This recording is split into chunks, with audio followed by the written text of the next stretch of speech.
There are only 47 bottle ovens still standing in Stoke-on-Trent. No two bottle ovens on different sites are ever alike.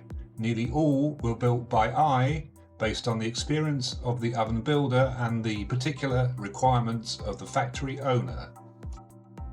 The largest bottle oven with the most firemouths is at Middleport Pottery with 11 firemouths. The last oven remaining was in a row of 3 biscuit ovens that were used for the first firing. They were so close that they shared some of the same bricks. The missing bricks can be seen on the one side of the oven when the next door oven was dismantled in the 1960s. This one oven was left to stand as the other side of the oven formed part of the wall of the factory buildings. He built it, it's wonderful for us, give us a pop kiln for our museum, but he built it into the factory, so if they'd have knocked this down, all this part of the factory is actually rebuilt. So lucky, it's a fantastic mistake for us, but yeah, and I bet it kept the factory nice and warm when this was roaring away. Let's enter the base of the oven through the brown door that you can see before us. That's a door that goes to the outside of the oven. There's another fire pit, so I think there must be 8 fire pits.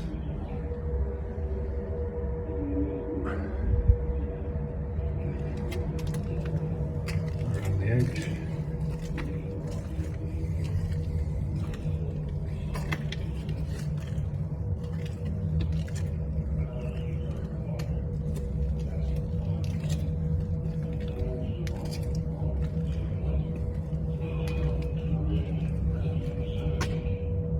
Spade for shoveling in the coal, and these metal basins that were also used to shovel coal in, two-handed by the firemen. The fires were baited as necessary, some firemouths receiving more coal than others, depending on the temperature to be reached, the design of the oven, and the direction of the wind. Conditions varied, and the firemen's skills in reading them were vital to the success of a firing. To begin with, the temperature was kept low while the moisture in the ware was driven out. Then baiting increased until, in about 48 hours, a maximum temperature of between 1000 and 1250 degrees centigrade was reached.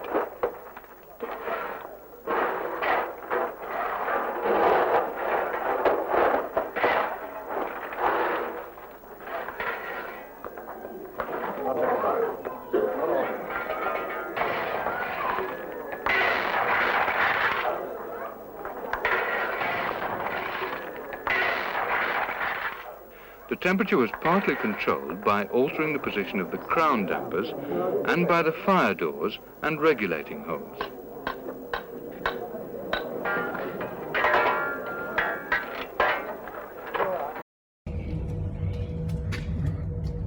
We have to go back because we can't get out that way.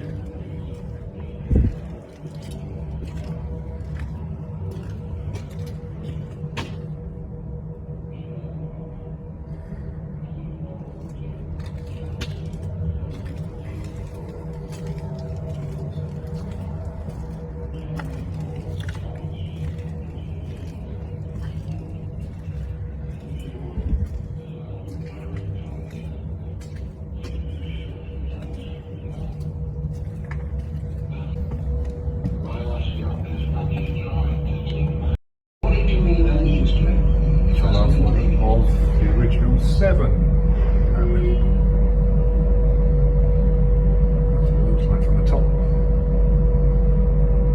Viewed from the crown of the oven in 2014. Firing is traditionally based upon firing of coal in bottle ovens, and that then remain very hot in the centre all the time. This will be a continuous firing process, whereas bottle ovens are an intermittent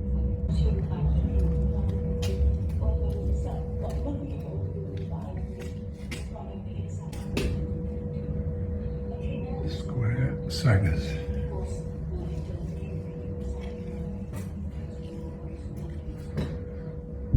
rounded saggars.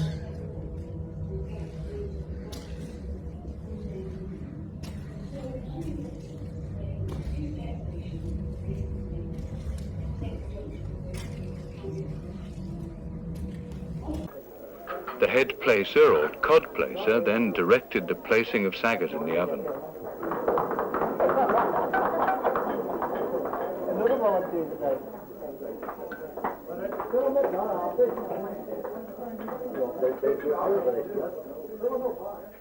The kiln consisted of two main parts. The outer part was known as the hovel, and when freestanding was bottle-shaped. The hovel acted as a chimney, taking away smoke and creating a draught, as well as protecting the oven inside from the weather. The inner part was the oven. It was round with a domed roof. There were iron bands called bonts around the oven at regular intervals for added strength. Men could walk between the hovel wall and the oven to stoke or bait the fires at the fire mouth. The temperature in the oven could be partly controlled by the damper located in the crown and by the regulating holes. The progress of the firing could be seen through the spy holes. A trial would be drawn from the trial holes at different levels to measure the progress of firing. This method of taking a trial was laid on a sound experimental basis by Josiah Wedgwood in the late 18th century. There was a doorway known as a clamins or wicket, just large enough for a man to go through with a saggar on his head. Heat was distributed inside the oven by truncated and perforated flues called bags, one for each fire mouth, and by a flue going to the center of the oven. Sometimes ovens were grouped together inside a workshop. In these cases, the familiar bottle shape of the hovel was absent at ground level. The workshop protected the oven, and the only part of the bottle shape to be seen was the bulge above the crown, leading to the chimney, which protruded through the workshop roof, as here at the Sutherland Works.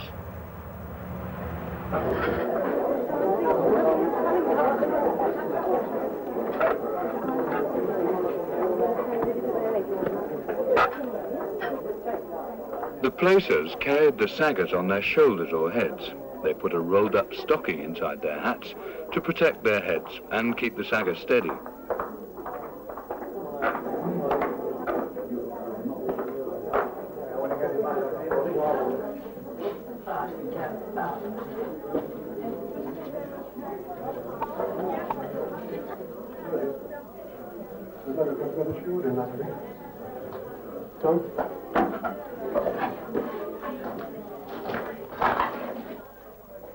When the saggars were placed, they had to be arranged so that the wares able to withstand higher temperatures were nearer the heat. Okay. It's a bit top heavy, looks a bit top heavy to me, Les. Huh? Come in. You want to press him back?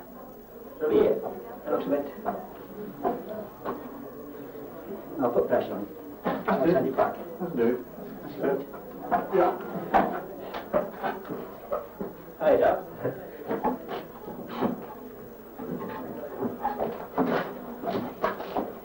Good job. That's all right. Broken brick or saggar was used to keep the stacks of saggars or bungs level. Yeah, what is that? A wooden ladder, the os, was used to place near the crown. Yeah. After well.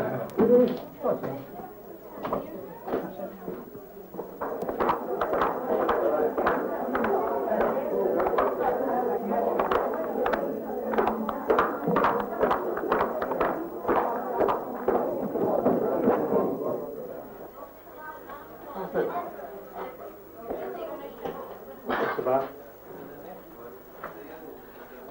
What's the back, though?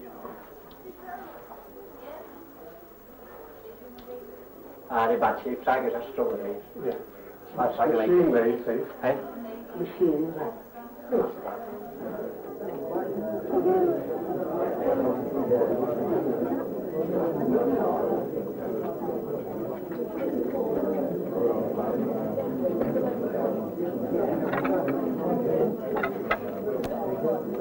We got 2, 3, 4, 5, 9. I'll put 9 saggars. So we get 9 saggars ready.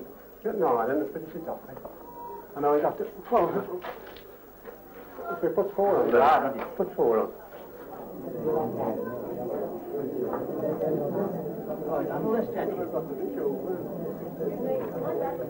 We'll put 4 on without rods. Okay. Right. And then it'll be, that, your 4th end is falling back a bit, John.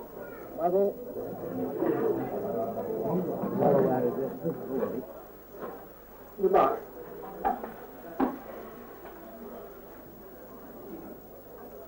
A bung of bottomless saggars, called the pipe bung, was placed in the centre of the oven to act as a chimney. Then the other bungs were set in from the outside walls to the centre. We've got 4 without rods, and then that'll... So give us 1, 2, 3, 4 saggars, really? Yeah. Saggars containing trial rings were placed at different levels and carefully lined up with the trial holes from the outside. The final quarter was set from the centre out to the clamins. An average oven held about 2,000 saggars, and when it was full, the clamins were sealed up with bricks and sand. Very clean, good on it.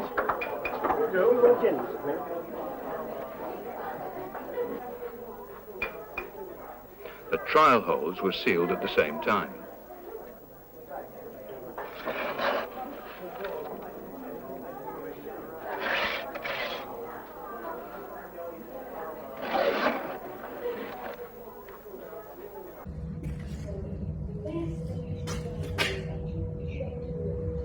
That's the entrance, which I think was called the Clamins. But needless to say, it got a nickname because Britain demanded that Britain can't have it because we couldn't still have the decorated one. That was an important exhibition. It showed the... There was a big shake up. The committee decided that they really had to do something with the operations.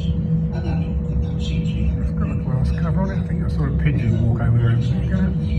Separate operations equipment and some real estate and furniture better than very happy with. They really about £35,000. They mentioned for the next small Clamins from the outside. I was about to read.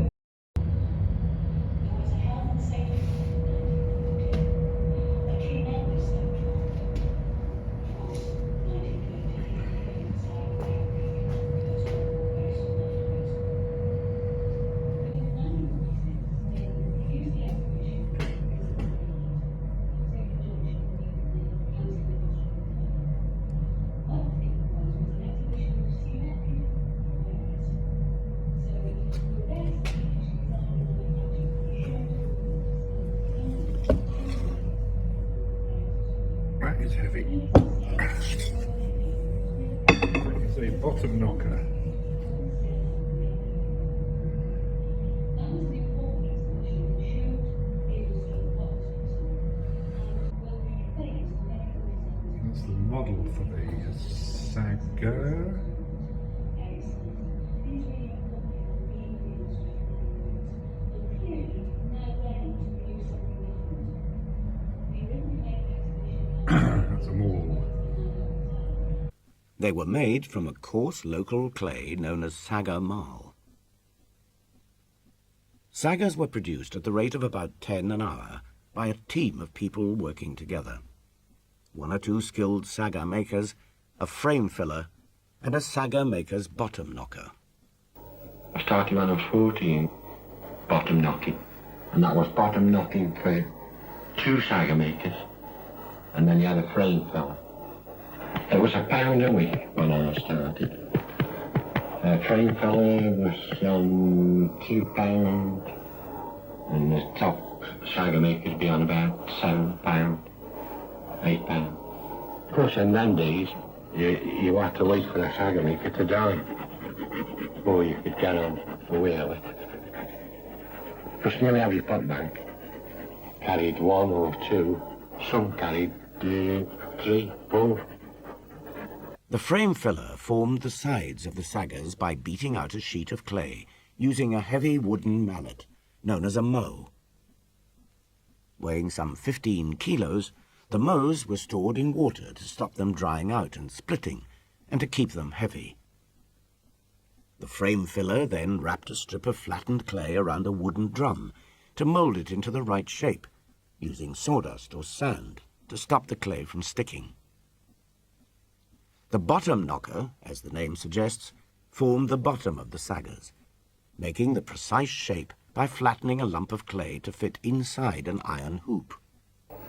And you used to have to keep at least 5 to 6 bottoms in front of the saggar makers, because if they were waiting, you'd only got one, and the other saggar maker hadn't got a bottom to put on his wheel with, then you were for it. Then you got a real good tossing. The real skill was in joining the sides to the bottom. This was the saggar maker's job. Made in a variety of shapes and sizes, according to the type of ware they were to hold, the saggars were put aside to dry.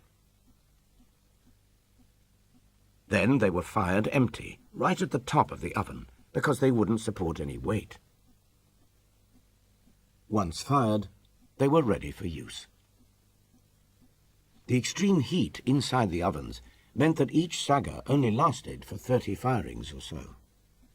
When cracked beyond repair, they were left in heaps, known as shawdrucks, around the factory. Oak clay would be put inside this particular ring, smashed down with the maul. That's creating the base. There is a base. It's broken now, but it's inside. There's the base of the saggar. That frame is put over the top, and around it is wrapped another piece of clay by the frame filler. A placer will then put a pottery inside the saggar, picture of the saggars inside the kiln. There is Kiln Furniture separating the plates and items being fired.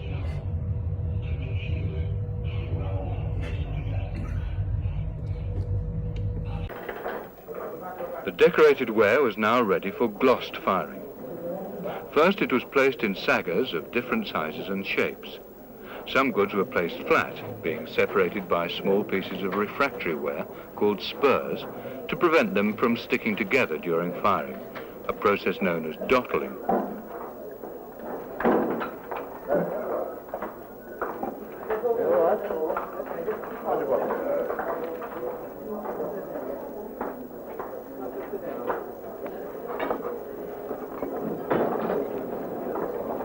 Put them down there, thank you. Yeah.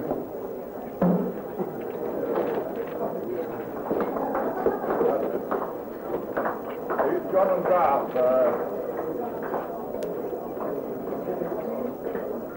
you want me to go out? Yes, we'll finish.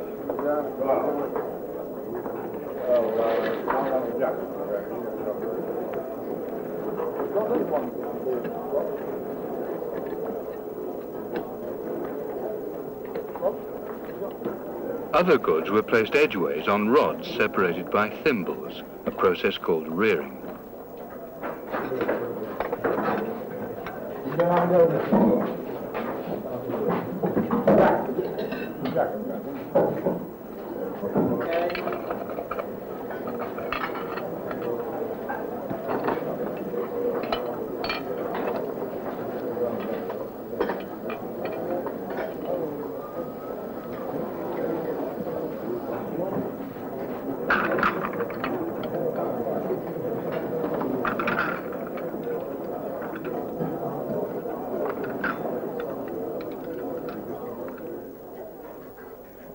Cups were loaded in the saggar by a method known as bat and dump.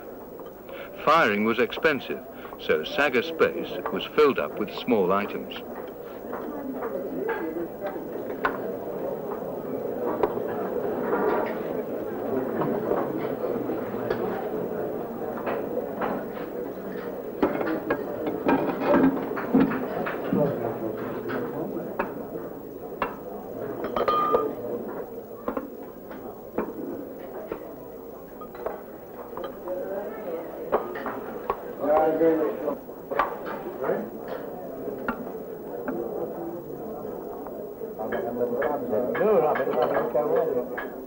Clay strips known as wadding were placed around the top of each saggar. These were made by extruding clay through a metal plate. Wadding made a seal between one saggar and the next when they were stacked. Kiln furniture was cooked at the same time, so it's sort of broken now, but that was a thimble that would have had something slightly longer on the end. It's broken off now. In fact, they're all broken.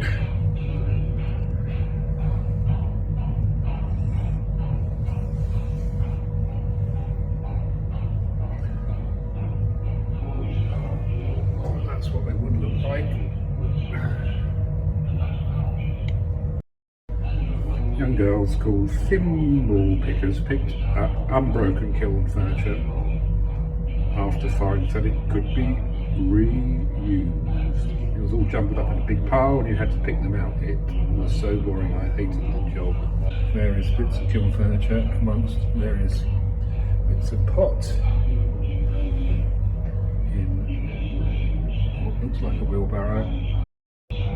After the oven was fired, the drawers would take out the saggars full of pots. The quicker they did it, the more money they made. They used to wear up to 5 overcoats with 3 jackets wrapped around their wrists.